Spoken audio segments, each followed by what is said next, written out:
Ang paru-parong nagnanais maging lila.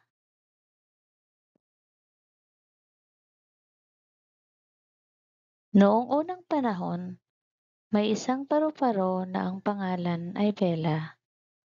Mayroon siyang kumikinang na dilaw na pakpak. Masaya si Bella, subalit nangangarap siyang magkaroon ng lilang pakpak. Isang araw, nakakita siya ng bahaghari.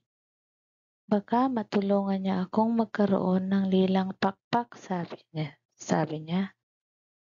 Nilapitan niya ito at nagtanong, "Mahal na bahaghari, maaari po ba ninyong gawing lila ang aking mga pakpak?" Ngumiti ang bahaghari at sumagot, "Bella, maganda ka na, ngunit kung nais mo, ay bibigyan kita ng kaunting lila," tugon niya. Kumikinang ang dulo ng pakpak ni Bella sa kulay lila. Labis siyang natuwa at nagpasalamat sa bahaghari. Mula noon, masayang lumipad si Bella. Alam niyang siya ay espesyal, dilaw at lila, gaya ng kanyang pangarap.